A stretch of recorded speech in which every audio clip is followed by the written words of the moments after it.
Good morning बच्चों। चलिए आज हम लोग साइंस का ऑनलाइन क्लास शुरू करते हैं।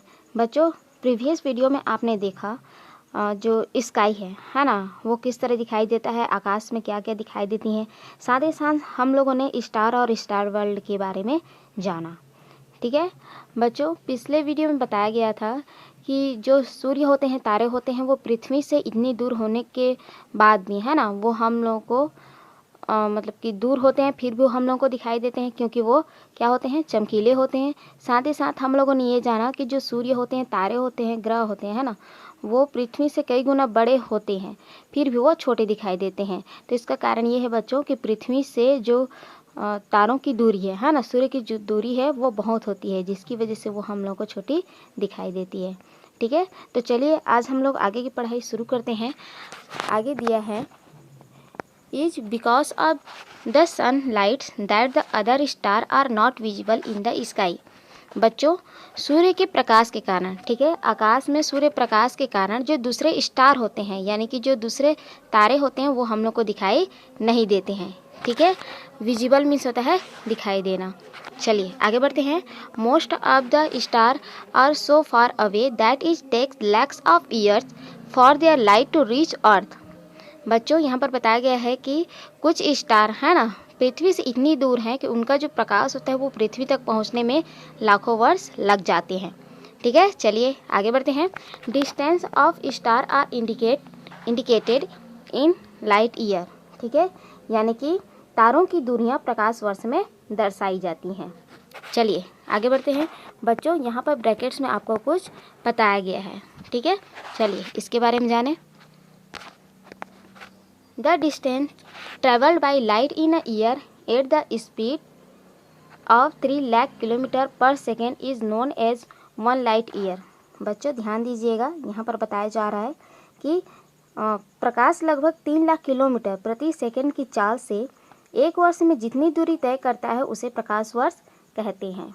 ठीक है, आगे लिखा है Therefore light year is a unit of distance, है ना, यानी अतः जो प्रकाश वर्ष है वो दूरी का मात्रक है।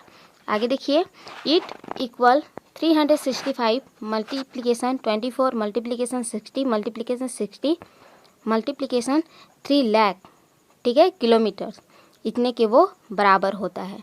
ठीक है, आगे लिखा है दैट इज 94 खरब 60 अरब और 9.46 multiplication 10 to the power 12 kilometres के बराबर होता है।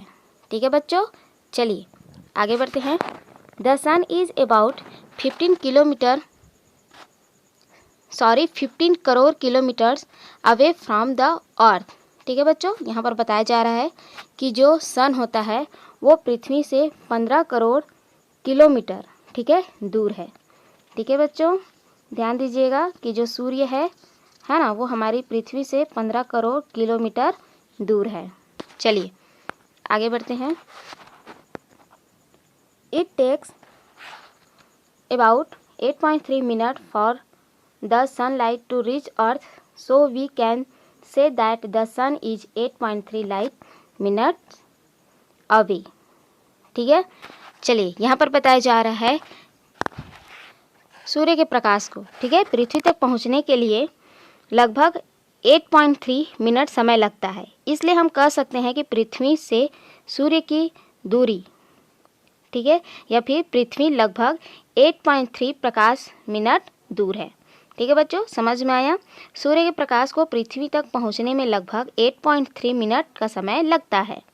इसलिए हम लोग कह सकते हैं कि जो सूर्य है ना, जो सूर्य है वो पृथ्वी से लगभग 8.3 प्रकाश मिनट दूर है। ठीक है, चलिए आगे बढ़ते हैं। After sun the nearest star to the earth is Alpha Centauri. ठीक है बच्चों, यहाँ पर बताया गया है कि सूर्य के बाद पृथ्वी का सबसे जो निकट का तारा है वो है अल्फा सेंटोरी। चलिए आगे बढ़ते हैं। Which is about 4.3 light year away, है ना, जो कितनी दूरी पर है, 4.3 प्रकाश वर्ष दूर है। चलिए आगे बढ़ते हैं। द ब्राइटेस्ट स्टार साइरस, क्या नाम है बच्चों, ध्यान दीजिएगा। ब्राइटेस्ट स्टार का नाम है Cyrus. Is about 8.7 light year away. ठीक है, ये जो साइरस है ना, जो सबसे चमकीला तारा है, वो पृथ्वी से लगभग 8.7 प्रकाश वर्ष दूर है। चलिए आगे बढ़ते हैं। We can see countless star in the sky. ठीक है, आकाश में हमें अनगिनत तारे दिखाई देते हैं। इफ़ यू लुक केयरफुली, है ना, यदि आप सावधानी पूर्वक देखें, ठीक है, तो आप क्या पाएंगे, आगे देखिए, you could see a band of star from north to south. ठीक है, ध्यान से देखने पर आपको तारों की एक धुंधली पट्टी, है ना, दिखाई देगी। कहाँ से, उत्तर से दक्षिण की ओर। चलिए आगे देखिए। इट इज़ द मिल्की वे, है ना, जो धुंधली पट्टी दिखाई देती है तारों की, वो क्या है, आकाशगंगा है। ठीक है, मिल्की वे मीन्स होता है आकाशगंगा। चलिए आगे बढ़ते हैं। There are many such constellation of star और गैलेक्सी इन द यूनिवर्स। देखिए बच्चों, यहाँ पर जो गैलेक्सीज होता है उसका अर्थ भी आकाशगंगा होता है। यूनिवर्स मीन्स होता है ब्रह्मांड। ठीक है, और यहाँ पर दिया है कॉन्स्टेलेशन। तो देखिए बच्चों, कॉन्स्टेलेशन मीन्स होता है तारामंडल। ठीक है, तो यहाँ पर बताया जा रहा है कि ब्रह्मांड में तारों के ऐसे कई समूह अर्थात कई आकाशगंगाएं हैं। ठीक है, ब्रह्मांड में कई आकाशगंगाएं हैं, यानी कि तारों का समूह है। चलिए आगे देखते हैं। Our Milky Way is one among the lakh of galaxies present in the universe. ठीक है, यानी कि हमारी आकाशगंगा ब्रह्मांड के इन लाखों आकाशगंगाओं में से एक है। Our solar system is situated in this Milky Way. ठीक है, इसी आकाशगंगा में हमारा सौर परिवार स्थित है। ठीक है बच्चों, सिचुएटेड मीन्स होता है स्थित है। समझ में आया, यानी कि इसी आकाशगंगा में हमारा जो सौर परिवार है ना, वो भी स्थित है। चलिए आगे देखते हैं। Sun as well as all the stars are revolving with great speed around one or the other heavenly bodies. Heavenly bodies means होता है बच्चों खगोलीय जो पिंड होते हैं। ठीक है, जो आकाश में और जो दूसरे पिंड होते हैं उन सबको क्या बोला जाता है, हेवनली बॉडीज कहा जाता है। तो देखिए यहाँ पर बताया जा रहा है कि सूर्य से सहित सभी तारे किसी न किसी खगोलीय पिंड या पिंड समूह की तीव्र गति से रिवॉल्व यानी कि परिक्रमा कर रहे हैं। ठीक है, चलिए आगे देखते हैं। Because of the distance we are not able to know the changes between this star. ठीक है, यहाँ पर बताया जा रहा है किंतु अत्यधिक दूरी होने पर, ठीक है, स्थित मतलब कि ये जो पिंड है ना, वो दूरी पे है, तो उसी को यहाँ पर बताया गया है कि किंतु अत्यधिक दूरी पर स्थित होने के कारण इनके बीच की दूरी में होने वाले जो चेंजेस है वो हमें पता नहीं चलता है। ठीक है बच्चों, चलिए आगे बढ़ते हैं। We know that our earth is rotating round its axis from west to east, but we find the star moving from east to west. देखिए बच्चों, यहाँ पर बताया गया है कि हम जानते हैं, है ना, पृथ्वी अपने अक्ष के चारों ओर पश्चिम से पूर्व की ओर घूम रही है, जबकि तारे हमें पूर्व से पश्चिम की ओर गति करते प्रतीत होते हैं। समझ में आया? यहाँ पर चलिए, यहाँ पर तो हम लोग ने समझ लिया कि हम जानते हैं कि पृथ्वी अपने अक्ष के चारों ओर पश्चिम से पूर्व की ओर घूम रही है ना, लेकिन तारे हमें जस्ट इसका उल्टा प्रतीत होता है। ठीक है, चलिए आगे देखते हैं। One star which is in the north appears motionless. Motionless means होता है स्थिर होना। ठीक है, यहाँ पर बताया जा रहा है कि उत्तर दिशा में एक तारा हमें स्थिर दिखाई देता है। We know it by the name of pole star. ठीक है बच्चों, यहाँ पर पोल स्टार जिसको ब्रैकेट्स में दिया है ध्रुव तारा। ठीक है, पोल स्टार को ध्रुव तारा कहा जाता है ना, इसे हम ध्रुव तारा के नाम से जानते हैं। चलिए आगे देखते हैं। The pole star has been used to know the direction for a long time, यानी कि लंबे समय से दिशा ज्ञात करने के लिए ध्रुव तारे का उपयोग किया जाता रहा है। चलिए आगे देखते हैं। If we observe, we can find some star groups forming some shapes. ठीक है, ध्यान से देखने पर, है ना, यदि हम लोग ध्यान से देखें तो क्या होता है कि some star group forming some shape, यानी कि जो तारामंडल है ना, तारों को जो समूह है वो एक निश्चित शेप को शो करते हैं, यानी कि दर्शाते हैं। ठीक है बच्चों, ध्यान से देखने पर हमें तारों के जो समूह दिखाई देते हैं जो एक विशेष आकृति के आभास होते हैं, यानी कि दिखाई देते हैं। आगे देखते हैं, the group of star is called constellation. ठीक है, और ये जो तारों का समूह होता है उसको कॉन्स्टेलेशन यानी कि तारामंडल कहते हैं। ठीक है बच्चों, तारों का जो समूह होता है उसको तारामंडल कहते हैं। चलिए आगे बढ़ते हैं। All the star of a constellation always remain together. ठीक है, यहाँ पर बताया गया है बच्चों कि तारामंडल के सभी तारे सदैव साथ साथ रहते हैं। ठीक है, रिमेन टुगेदर यानी कि वो हमेशा साथ साथ रहते हैं। So the shape of the constellation, आगे देखिए बच्चों, constellation also remain the same. ठीक है, यानी कि तारे का जो तारे होते हैं, है ना, वो हमेशा साथ साथ होते हैं। ठीक है, जिसकी वजह से उनका जो शेप है वो भी समान दिखाई देता है। समझ में आया? जो तारामंडल की आकृति है वो भी सदैव समान दिखाई देती है। चलिए आगे देखते हैं। Our ancestors have named them according to the shapes they form as big Saptarishi, Ursa Major, the Great Bear, Laghu Saptarishi और Little Bear, Ursa Minor and Orion।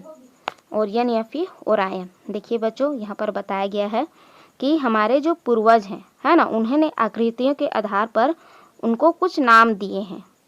ठीक है, यानी कि उनका एक नाम रखा है। जैसे यहाँ पर देखिए बताया गया है बिग सप्तऋषि। ठीक है, जिसका अर्थ होता है बृहत, जिसको बृहत सप्तऋषि कहा जाता है। ठीक है, सप्तऋषि यानी कि जिसको बृहत सप्तऋषि कहा जाता है। उर्सा मेजर है जिसको द ग्रेट बियर कहा जाता है। लघु सप्तऋषि है या फिर लिटिल बियर है। ठीक है, और आगे दिया है उर्सा माइनर एंड ओरायन। ठीक है, ये सभी नाम हैं जो हमारे पूर्वजों द्वारा तारामंडल को दिए गए हैं। ठीक है बच्चों, तो चलिए यहाँ पर कुछ चित्र में आप लोगों को यहाँ पर बताया गया है। देखिए क्या लिखा है, ओरायन, है ना, देखिए लिखा है हंटर और कालपुरुष। ठीक है, इसको ओरायन या फिर ओरायन, हंटर और कालपुरुष यानी कि कालपुरुष भी कहा जाता है। ठीक है, ऐसा जो चित्र हम लोगों को आकाश में दिखाई देता है वो ओरायन का चित्र है। ठीक है, चलिए आगे बढ़ते हैं। ओरायन जिसको मृग भी कहते हैं। ठीक है, ओरायन जो कॉन्स्टेलेशन है उसको मृग तारामंडल कहा जाता है। ठीक है बच्चों, चलिए आगे देखते हैं।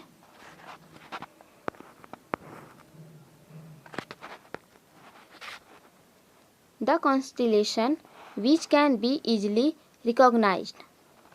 ठीक है, आगे देखिए, is the big Saptarishi, it is also called the big dipper. ठीक है बच्चों, यहाँ पर बताया जा रहा है कि आसानी से पहचाने जाने वाले तारामंडलों में जो बृहद सप्तऋषि है ना, जो बृहद सप्तऋषि है वो एक तारामंडल है। इसे बिग डीपर भी कहते हैं। समझ में आया? यानी कि ये आसानी से पहचान में आ जाता है ना, और ये बड़ा सा तारामंडल है जिसको बिग डीपर भी कहते हैं। चलिए आगे देखते हैं। This constellation has many stars out of which 7 brightest star from the shape of a question mark of. देखिए यहाँ पर क्या लिखा है बच्चों, सवसेपन। ठीक है, जिसका अर्थ होता है, जिसको हम लोग सभी जानते हैं, है ना, जो घर में यूज होता है। जैसे कि क्या बोला जाता है, सवसेपन को करछुल बोला जाता है। ठीक है, यानी कि करछुल जिसको बोला जाता है उसी आकृति की या फिर एक जो प्रश्न चिन्ह होता है ना, वैसी आकृति के बनते हैं। ठीक है बच्चों, तो देखिए यहाँ पर बताया गया कि इस तारामंडल में बहुत से तारे हैं। ठीक है, जिसमें से 7 सर्वाधिक चमकदार तारे बड़ी सौसेपेन या फिर प्रश्न चिन्ह जैसी आकृति बनाते हैं। कहने का मतलब है ये जो तारे होते हैं 7 स्टार्स होते हैं वो करछुल या प्रश्न चिन्ह जैसी आकृति बनाते हैं। ठीक है, चलिए आगे देखते हैं। Out of the 7 stars 3 are on the handle of the saucepan and the other 4 are in the pan. देखिए बच्चों, क्या कहा जा रहा है कि इनमें से जो 3 हैं वो करछुल के हैंडल में है तथा 4 कटोरे में। ठीक है, चलिए आगे देखते हैं। 2 star on the top of the saucepan are called the indicating star. देखिए क्या लिखा है कि करछुल के शीर्ष पर, ठीक है, सौसेपन के शीर्ष पर स्थित 2 तारे संकेतक तारे कहलाते हैं। ठीक है, क्या कहलाते हैं? इंडिकेटिंग स्टार, यानी कि संकेतक तारे कहलाते हैं। चलिए आगे देखते हैं। The line joining them points to the pole star. ठीक है, इनको मिलाने वाली रेखा ध्रुव तारे की ओर संकेत करती है। ठीक है बच्चों, आगे देखते हैं। In the small Saptarishi all 7 star are brighter. ठीक है, यहाँ पर बताया गया है कि लघु सप्तऋषि में भी अधिक चमक वाले 7 प्रमुख तारे होते हैं। ठीक है, ये तो हम लोग पहले बात कर रहे थे बिग सप्तऋषि के बारे में। अब बताया जा रहा है कि लघु सप्तऋषि में भी अधिक चमक वाले 7 प्रमुख तारे होते हैं। ठीक है, चलिए आगे देखते हैं। The pole star is situated at the top of the handle here, therefore sometimes it is also called as Dhruv. देखिए बच्चों, यहाँ पर ध्रुव लिखा है MATSYA, यानी कि ध्रुव मत्स्य। ठीक है बच्चों, तो चलिए देखते हैं क्या लिखा था कि the pole star is situated at the top of the handle here, therefore sometime it is also called the Dhruv Matsya.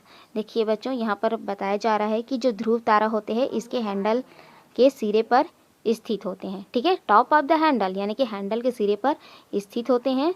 Here therefore sometimes it is also called a ध्रुव मत्स्य। ठीक है, यानी कि इसको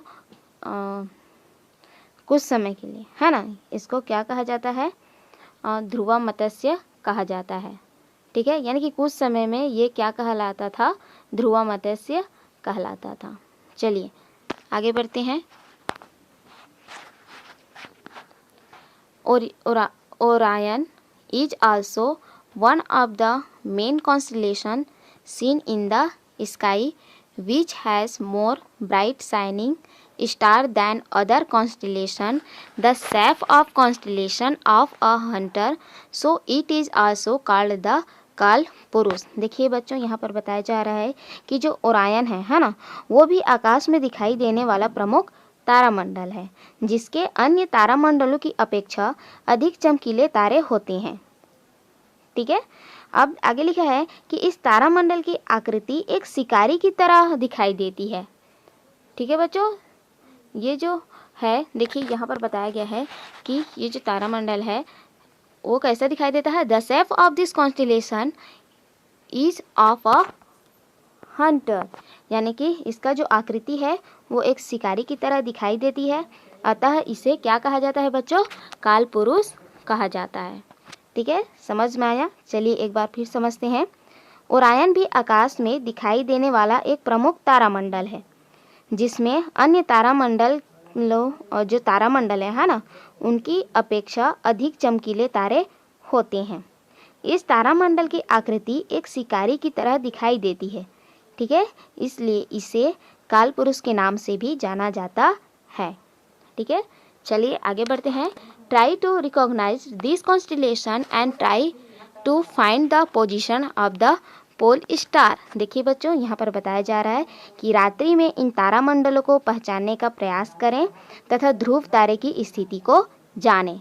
ठीक है बच्चों, ध्रुव तारे की स्थिति आप जान सकते हैं, पहले ही बताया गया है कि ये मोशनलेस प्रतीत होता है ना। और कौन सी डायरेक्शन में?